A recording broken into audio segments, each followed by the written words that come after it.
வணக்கம்.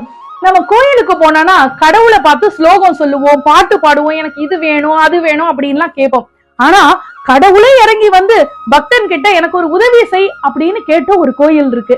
அது எந்த கோயில் தெரியுமா? திருமந்திரபுரத்துல இருக்கிற பாகம்பிரியாள் கோயில். வீரபாண்டி புலவர்னு ஒரு புலவர் திருமந்திர நகர்ல இருந்தாரு. அவர் எப்பவுமே சதா முருகனையே நினைச்சிட்டு இருப்பார். முருகனை பத்தி தான் பாட்டு பாடுவார். அடிக்கடி திருச்செந்தூர் கோயிலுக்கு போவார். ஒருவேளை திருச்செந்தூர் கோயிலுக்கு போக முடியலன்னா தான் இருக்கிற திருமந்திர நகர்ல இருக்கிற பாகம்பிரியாளையும் சங்கர ராமேஸ்வரரையும் போய் வழிபடுவார். அப்படி ஒரு முறை அதிகாலையில பாகம்பிரியால கண்மூடி நினைச்சு வழிபட்டு இருக்கும் போது பார்வதி தேவி அவர் கண் முன்னாடி வந்து, இப்பவும் என்ன வேண்டும் போதும் உனக்கு என் பிள்ளைய பத்தின நினைப்புதானா? சதா முருகனை தான் நினைச்சிட்டு இருப்பியா? ஏன் என்ன என் பிள்ளையா நினைச்சு ஒரு பிள்ளை தமிழ் பாட மாட்டியா அப்படின்னு பாகம்பிரியாள் இறங்கி வந்து கேட்ட உடனே அந்த வீரபாண்டி புலவர் அந்த அம்பாளை நினைச்சு பிள்ளை தமிழ் பாடினாராம். அதுக்கப்புறம் அம்பாளை நேர்ல வந்து தரிசனம் கொடுத்ததா ஒரு வரலாறு இருக்கு.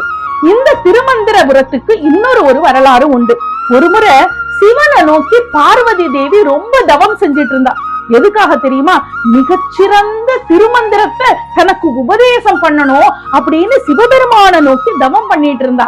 அப்படி பண்ணிட்டு இருக்கும் போது சிவபெருமான இறங்கி வந்து திருமந்திரத்தை உபதேசம் பண்ணலான்னு வரும்போது அந்த ஊர்ல இருக்கிற கடல் அலைகள் சத்தம் போட்டுச்சா.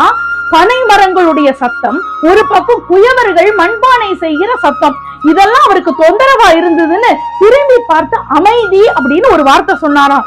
சொன்ன உடனே பாருங்களேன், கடல் அலைகளுடைய சத்தம் நின்னு போச்சு. சப்த நாடியும் அடங்கி போச்சு. குயவர்கள்லாம் கூட வேற ஊருக்கு போக ஆரம்பிச்சுட்டாங்களாம். அதுக்கப்புறம் தான் சிவபெருமான் திருமந்திரத்தை உபதேசம் பண்ணினாராம். இப்படி சிவபெருமான் பார்வதிக்கு திருமந்திரத்தை உபதேசம் பண்ணினதுனால அந்த ஊருக்கு திருமந்திர நகர், திருமந்திரபுரம் அப்படின்னு பேர் வந்துதான். ஆனா உங்களுக்கு இப்ப போய் நீங்க திருமந்திரபுரம் எங்க இருக்குன்னு கேட்டா யாருக்கும் தெரியாது.